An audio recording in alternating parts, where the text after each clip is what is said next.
Quiero avanzar, pero el miedo no me deja. Me paralizo o simplemente me siento un fracaso.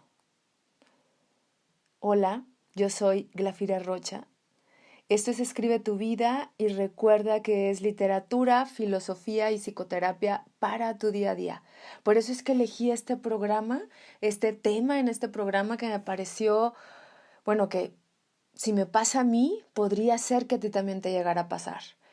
Entonces, justo lo que más me interesa compartirte en este programa es, primero, una técnica que te voy a compartir al final, pero sobre todo hablar del miedo desde cómo se percibía o cómo se ha percibido, sobre todo en la mitología griega. Pero antes de empezar exactamente con el tema, fíjate que lo que a mí me parece, y creo que hay algunos autores que coinciden conmigo, es que los mitos siguen estando presentes aún en nuestro día a día, en este presente, en 2019. ¿Por qué? Porque simplemente lo que son estos mitos o estas leyendas, si les quieres llamar así, o el cuento que nos cuentan, o los arquetipos, diría el psiquiatra Jung, se siguen repitiendo una y otra vez porque son parte de la estructura del ser humano. Entonces, imagínate, ¿cómo podemos traernos nosotros los mitos hacia nuestro presente? Voy a hacer una pequeña introducción porque después quiero hacer un programa que solo hable sobre esta idea de los mitos, considerándolos justo como patrones o como hábitos o constructos o construcciones que nosotros tenemos, ciertas estructuras que seguimos repitiendo constantemente. Si tú, por ejemplo, lees la Ilíada o lees la Odisea, te darás cuenta que hay una parte donde están los humanos, pero hay un plano en donde están hablando los dioses. Imagínate que esos dioses simplemente son patrones o hábitos de estos hombres, y lo que están haciendo ellos es personificarlos. Incluso en uno de los programas que te voy a dejar el link aquí, que se llama El Guía Interno o Daimon, ¿ok?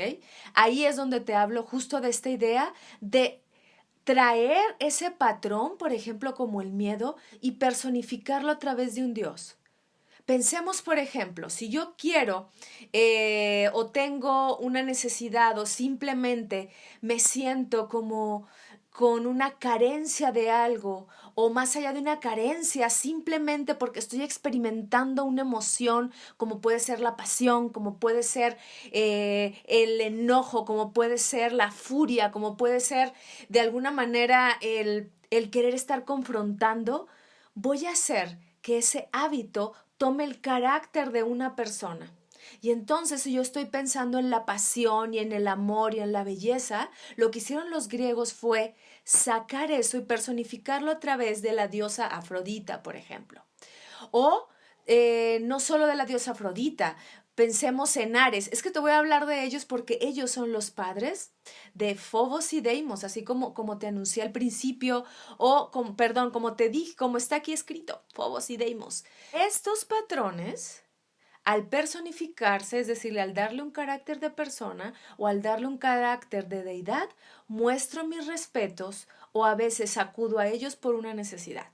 Yo tengo una necesidad como mujer tal vez de experimentar pasión, de experimentar amor, de experimentar belleza, entonces voy a hablarle a Afrodita, pero lo que en realidad estoy haciendo es llamar a mi patrón para que de alguna manera se potencialice y entonces, a través de un ritual como hacían los griegos, el poder de esa diosa, es decir, la potencia de esa construcción, de ese hábito, va a llegar a mí. ¿Sí? Entonces, los griegos pensaron en cada uno de estos patrones y les dieron ese carácter de deidad. Por lo tanto, como nosotros lo seguimos experimentando, está dentro de nuestro día a día, de nuestra parte cotidiana, de lo que hacemos. Entonces, pensé en el miedo. ¿Por qué? Porque justamente el miedo, como este patrón, si nosotros lo personificamos, Uno, podemos tenerle más miedo, que era la idea de los griegos, o dos, tenerle respeto, pero no necesariamente miedo al miedo, ¿ok? Entonces piensa que esa idea de tener miedo, de ese miedo tan constante, simplemente lo que está ocurriendo es que le estoy dando demasiado valor a ese patrón y lo estoy personificando e incluso aunque no tenga un busto o una forma de ese Dios, yo le estoy dando el carácter de Dios porque le estoy teniendo el suficiente respeto a ese miedo.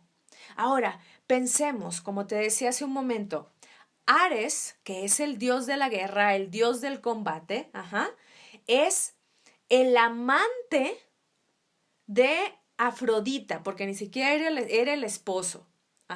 Recordemos que el esposo era Hefesto, que era este hombre que era el herrero, que era el que estaba en la tierra, era el que estaba de alguna manera creando como un artesano y que aparte era cojo y que en algún momento Zeus le entrega gracias a que Hefesto lo que hace es darle un marrazo en la cabeza a Zeus porque tenía una migraña y esa migraña era Atenea, que es la diosa de la sabiduría.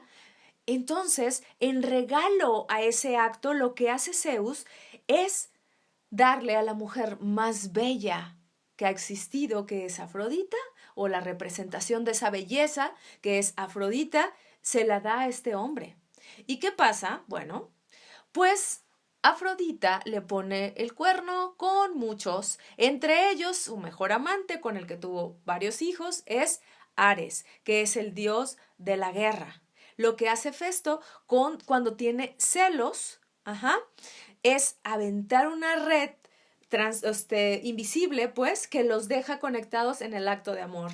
Le llama a los demás dioses para que se burlen de ellos, pero pobre de él porque lo que recibe es burla hacia él por cornudo y por la imagen que logran generar Ares y Afrodita. Pero sin embargo siguen siendo amantes, ¿ok? Pero no nos vamos a meter tanto en el chisme, sino lo que te quiero decir es, imagínate cómo se van enlazando estos patrones, es decir, que la parte de la pasión, del amor, según los griegos, fusionado con la guerra, con el combate, van a surgir unos hijos gemelos, que son Fobos y Deimos.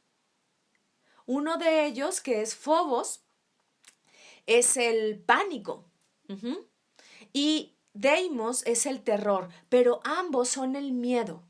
¿Cuál es la diferencia entre ellos? Déjame ver si lo digo bien.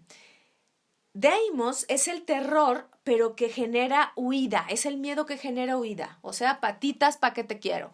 Pero Fobos es el miedo que te paraliza, por eso de ahí vienen las fobias. Es el miedo que te entra tanto pánico que te quedas paralizado, que es justo de lo que habla este programa, o sea, ¿qué es lo que te pasa a ti que acudes a Fobos y lo llamas? Incluso Fobos y Deimos estaban más bien grabados en los escudos, por ejemplo, como en el de Agamenón, porque solo el hecho de mostrárselo a los adversarios les provocaba tanto terror de que estas deidades, que se les llama deidades menores, porque no son ni siquiera dioses protagonistas, curiosamente, porque a mí me parecerían muy protagonistas, pero lo que está ocurriendo es que estas deidades, solo el hecho de mostrarlas, hacen que el adversario huya o el adversario se quede paralizado. Es decir, al verlo, detona que esos patrones que tú tienes de alguna manera, se generen. Se prendan, se enciendan. Ahora, ¿por qué es importante traernos esta idea de la mitología? Porque nosotros la podemos hacer nuestra y de alguna manera decir, ok, estoy personificando el miedo, le estoy dando un carácter tan importante que cuando yo quiero hacer algo me paraliza. Ahora, no olvidemos que justo el miedo, según desde la filosofía existencialista, tanto el miedo como la angustia, pero ya tengo un programa de angustia que también te voy a dejar el link aquí, pero estamos en el miedo. El miedo justo es cuando yo identifico ese objeto que hace que sienta terror o temor. Entonces, lo que yo hago justo cuando me doy cuenta que tengo miedo, muchas de las veces significa que es mi alerta para decirme si tienes miedo de algo que estás identificando, pero también te indica que es algo diferente. Un poco combinándolo con esta parte de la angustia. Es algo que te está moviendo. Yo puedo tener miedo a hablar en público, pero eso quiere decir que como no lo hago habitualmente, esto es algo nuevo para mí. Entonces el miedo puede tener también este valor. No nada más el de huida, no nada más el de parálisis, sino también el que te puede decir, ve. Si te sudan las manos, si estás nervioso, si te tiembla la voz, es señal de que estás haciendo algo nuevo. Y eso es lo que te da el miedo desde una perspectiva mucho más existencialista. Pero si regresamos a la parte de los mitos, lo que nos dicen los mitos es, a esas deidades sí hay que tenerles respeto, ¿sí? Pero de alguna manera esas deidades, que son estos hermanos gemelos, nacen del amor, no lo olvidemos. Nacen del amor, nacen de la pasión, pero también de la infidelidad. Muchas veces podemos tener miedo de amar, pero también podemos tener miedo de amar porque esto nos provoca choque, porque esto nos provoca hacia algo nuevo, porque esto nos lleva a generar un combate en nosotros mismos. Por eso es que no es azaroso que Ares y que Afrodita sean los padres. Y tampoco es azaroso que no solo hayan concebido a estos gemelos, sino que también, por ejemplo, son padres de Eros. De Eros, que es Cupido en la mitología romana, y lo que hace Eros es simplemente el patrón personificado de este amor de pareja, de este amor romántico, también vinculado a la parte sexual, pero también sale justo de la guerra y del amor.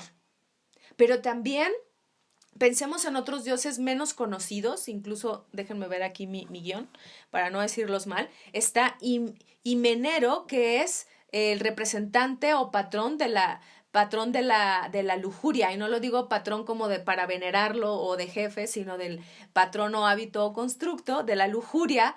Anteros, por ejemplo, que es el representante del amor correspondido, más bien. Y luego tiene también estos dioses, Ares y Afrodita, también tuvieron hijas, que son Adrestia, que ella es como la representante de la revuelta o de todo lo que está como confuso. Pero al mismo tiempo, esa revuelta también te puede llevar hacia otra de las hijas, fíjense, otra de las hijas es que tuvieron muchos hijos, ¿eh? Yo creo que se la pasaban,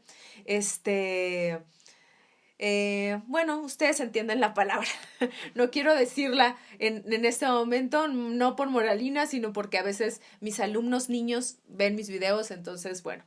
Eh, Les hablo de armonía. Armonía que, bueno, los griegos la ponen con H y después se le quita esa H y queda como la armonía, que efectivamente es la concordia, habla del equilibrio entre el bien y el mal, ¿ok? Y bueno, hago paréntesis porque me quedé así como, bueno, ni modo que los niños no vayan a entender, a lo mejor entienden más que yo o que tú, pero justo no se me ocurrió la palabra. Entonces, bueno, tuvieron muchos hijos, no porque los hayan pedido a la cigüeña, ¿ok? ¿Qué pasa con esto? Entonces, esos hijos, lo que nos está diciendo es que cuando nosotros combinamos, otra vez, la pasión con el combate, a veces también podemos generar armonía. A veces también podemos tener confusión. A veces también puede generar un amor correspondido, ¿sí? Como cada uno de estas deidades menores que te acabo de mencionar. Esto es desde la parte de la mitología. ¿Qué puedes hacer con eso? Ponerles también nombre a cada uno de tus patrones. Es decir, si ese miedo te paraliza y es Fobos, simplemente puedes decirle a Fobos, más que te provoque miedo, más que te paralice, es decirle, voy más allá de ti. A Deimos también, a estos hermanitos gemelos. Este es por la parte de la mitología, que por supuesto está muy vinculado con la parte de la filosofía. Pero hay algo que te quiero compartir, como te dije al principio, y es un ejercicio. Este ejercicio justo viene de la parte de la psicoterapia, porque no olvidemos que este programa relaciona estos tres rubros, lo vuelvo a repetir, que es la filosofía, la literatura y la psicoterapia, y en algunos puedo mezclarlos, en otros no, en otros solo hablo de filosofía, en otros de literatura, etcétera, pero en esta parte quise como fusionar las tres, porque incluso te voy a hablar de esto que te propongo y tiene que ver con un acto más creativo. Desde la parte de la psicoterapia entendemos esos patrones y justo los personificamos también, pero no de la manera como una deidad. Justo estoy hablando de una técnica que yo utilizo mucho dentro del proceso psicoterapéutico que se llama psicodrama. ¿Sí? El psicodrama lo que hace es justo personificar esos patrones de conducta, es decir, traerlos a este momento, darles carácter de persona, pero algo bien interesante, por eso se llama psicodrama. Tiene que ver algo con el teatro, que es darles voz y darles diálogo. Entonces yo me imagino a ese patrón que estoy personificando y dialogo con él. Aquí ya no hablamos de dioses. Dentro de los procesos también psicoterapéuticos se entiende que muchos de esos miedos que te paralizan ahora no tienen que ver con tus procesos de adulto, tienen que ver con tus procesos de niño.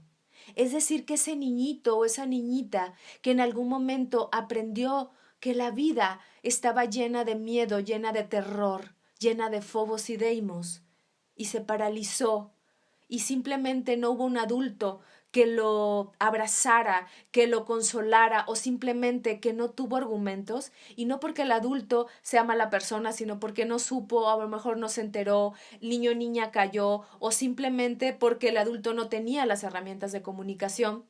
Lo que pasa es que ese patrón permanece ahí, que esa construcción mental permanece ahí, ese niño con miedo, y lo que hacemos es traerlo a nuestro presente. Y ese niño aflora ante ciertas circunstancias. Y entonces es cuando tú dices, pero yo quiero hacerlo, pero yo estoy seguro como un adulto que quiero realizar este trabajo. Pero luego emerge este patrón, que es el niño o la niña, y se paraliza. Y entonces el adulto quiere hacerlo como si fuera Ares, a través del combate, a través de forzarnos, a través de golpearnos a veces, no necesariamente de manera física, pero sí insultarnos. Pero es ese niño al que estás insultando. Desde esta parte del psicodrama, es a ese niño al que estás insultando. Es a ese patrón que todavía permanece ahí, porque desde esta perspectiva la edad no se resta, sino que se va sumando. Es decir, el adolescente también está ahí, el bebé incluso también está ahí, pero es el niño el que empieza a percibir el miedo. Yo no sé a qué edad, pero lo que sí sé es que podemos trabajar desde personificar estos patrones, ya sea que les quieras nombrar como los dioses griegos. Incluso yo te recomiendo que te compres estos libros, la verdad, mira, para que veas, ya son una baraja porque se me rompen de que los uso bastante. Entonces, estos son los mitos griegos de Robert Graves, y creo que ya vienen en un solo tomo, pero estos son viejitos, estos son 2 tomos. Aquí vienen súper explicados, la verdad. Entonces, si tú les echas ojo, esto no es como para leerlo de corrido, es para que consultes más o menos en dónde es que andas, o sea, en qué patrón personificado, y que los busques o simplemente que lo leas casi casi como cuentitos y tú mismo vayas asociando a qué deidad estás acudiendo. Si quieres acudir a tu sabiduría, pues por supuesto vas a acudir a Atenea, por ejemplo, o si quieres acudir a esta parte de la niña que se convierte en mujer y que luego se convierte no solo en eso, sino en una gran diosa poderosa de todas las pasiones y de los infiernos, pues estás acudiendo a Perséfone, por ejemplo, o pienso que si quieres hablar de otros gemelos, por ejemplo, que son Apolo y su hermana Artemisa, que Artemisa es como la representante del feminismo y Apolo es el representante del sol, del orden, de la luminosidad, etcétera, que Nietzsche también acude a esta parte apolínea o la parte dionisíaca, etcétera. Aquí vienen súper bien explicados y creo que eso te va a apoyar también a tus propios procesos de estructura mental. Pero regresemos a esta parte del psicodrama, en donde ya desde una manera más actualizada traemos esos patrones y los personificamos y les damos nombre. Entonces lo que estamos haciendo es Si tú como un adulto te quedas paralizado ante eso, uno, puedes acudir a estas deidades, mostrarles tus respetos e ir más allá. Dos, puedes traerte a ese pequeñito, esa pequeñita a este momento y dialogar con ella. Una de las formas que yo te propongo de diálogo es escribirle una carta a tu niña, a tu niño. Justo porque a veces lo único que necesitas es conectarte con ese patrón de niño, traerlo al presente y darte cuenta que ya estás habitando de otra manera. Pero si jugamos igual como lo hicieron los griegos, desde no solo traerlo al presente y dialogar con él, sino imaginarlo y hacerlo realmente evidente, de veras que a veces yo parezco un tanto esquizoide porque a veces dialogo con mi niña, claro, internamente, y la estoy calmando, sobre todo cuando siento que puedo estar muy nerviosa o me dan miedo ciertas cosas. Por eso se me ocurrió, de hecho, este programa, ¿eh? Porque tuve algo que me pasó, no te voy a contar, aunque mueras de ganas de que te lo cuente, pero sí te voy a compartir algo, porque eso fue lo que detonó a darme cuenta que esa niña siempre va a estar ahí. Y mientras yo siga dialogando con ese patrón de mi niña, voy a irlo reestructurando y modificándolo hasta que esa niña tome seguridad, una seguridad que no tuvo en su momento, pero que ahora es mi responsabilidad dársela como adulta. También es tu responsabilidad darle esa seguridad a tu niño o a tu niña y vas a ver que eso va a permitir que poco a poco y según el ritmo, por supuesto, y toda el énfasis que hagas de comunicación con ese pequeño o esa pequeña, vas a ver cómo vas de alguna manera relajando ciertos miedos. Entonces, ¿qué es lo que yo hice? Le escribí una carta a mi niña. La verdad es que lo hice muy rápido, lo hice cortito para mostrártelo a ti, pero tú lo puedes hacer mucho más largo. La verdad es que yo ya tengo algunos cuadernillos escritos para mi niña y simplemente lo que vas a hacer es imaginarte que tu niño o tu niña está frente a ti y tú le lees esta carta, ¿ok? Si no quieres hacer la carta, tampoco es tan necesaria. Simplemente cierra tus ojos y dialoga internamente con este niño o esta niña. De la manera que vaya fluyendo, no te detengas. Por eso te decía, este es un acto creativo más que literario. No estamos pensando en la palabra, no estamos pensando cómo lo estamos ni siquiera diciendo, es cómo fluya tu mano, porque no es esto por supuesto que no es parte de un cuento, o sea, esto es simplemente un ejercicio que no es literatura y es un ejercicio psicoterapéutico de escritura creativa para que tú puedas comunicarte con ese patrón de infancia, pero de una manera mucho más divertida y a través de la imaginación.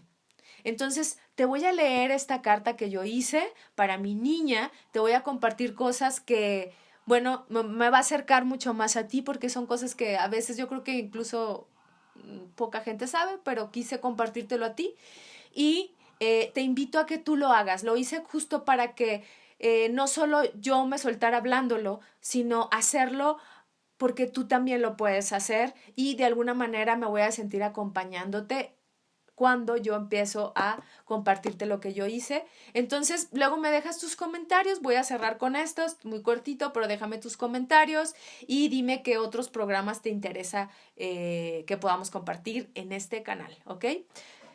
Entonces, te lo leo, ¿va? Importante, porque luego te puede sonar extraño esto, cómo lo voy a empezar a leer, ahorita que volteé y lo vi, es que eh, te nombres como te decían de niño o de niña, ¿ok? Si ahora te dicen de otra manera, no te digas así porque no estás hablando contigo a esta edad, sino, o sea, porque también lo puedes hacer contigo a esta edad, estás hablando justo con la niña. Yo tengo dos nombres, por si no lo sabías, algunos sé que sí lo saben. Mi primer nombre es Brenda y mi segundo nombre es Glafira.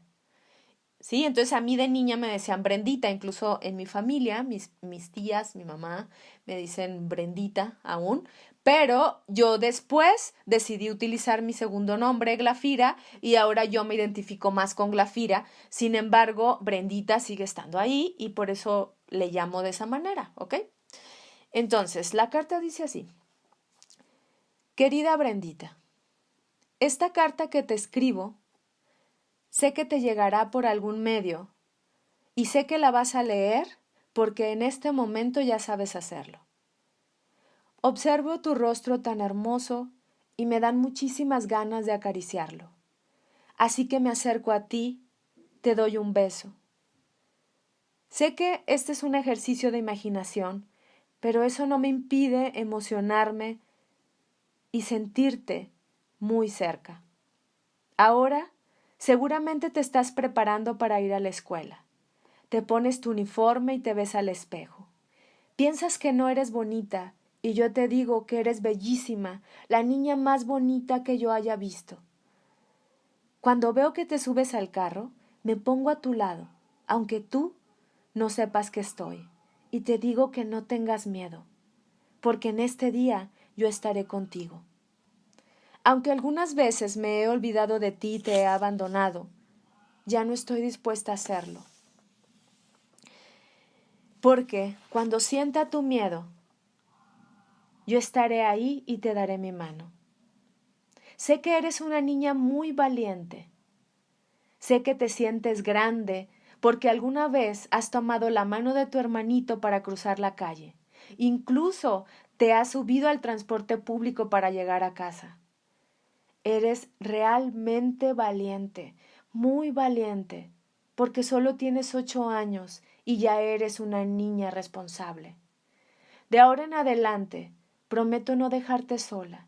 Y cuando te sientas triste porque escuchas o ves una discusión entre papá y mamá, yo también puedo estar contigo. Mira, hagamos un trato. Cuando me necesites, solo tienes que decir, Glafira, te necesito. Yo, al estar conectada contigo, acudiré de inmediato. ¿Sabes? Veo tus ojos y sé que son los míos. Por eso es que quiero invitarte a mi realidad. Quiero que vengas conmigo a este presente. Sí, has crecido y ahora estás a salvo.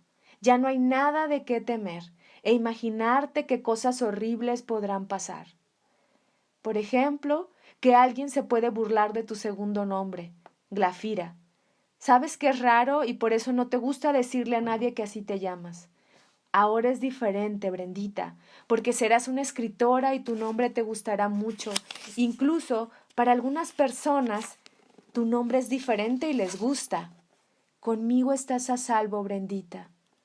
¿Sabes? Poco a poco me voy a ganar tu confianza y te voy a dar mi cariño.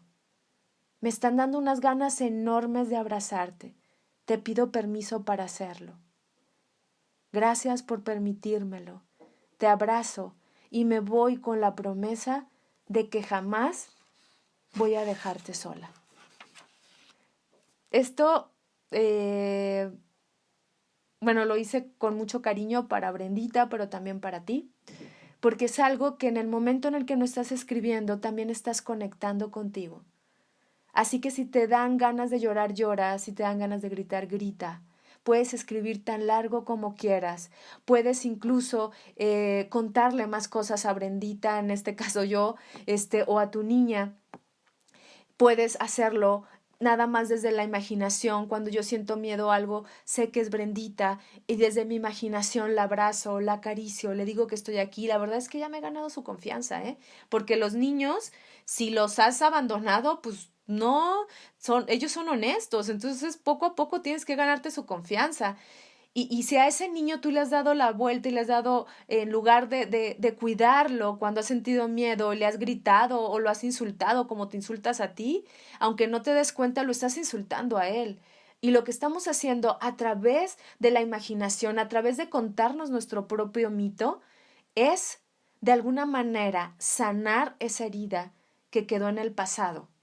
Y lo que hacían los griegos, de alguna manera, al personificar todos estos patrones, le hayan llamado patrones o no, o simplemente para ellos sí fuera una deidad, pero lo que hacían era contarse un cuento para que de alguna manera ese cuento pudiera acompañarlos, apoyarlos y estar con ellos. Y eso es a lo que te quiero invitar. Así que escribe tu carta. Si la quieres compartir, hasta la puedes pegar aquí para leerla, ¿ok? Te mando un abrazo y nos vemos la siguiente semana.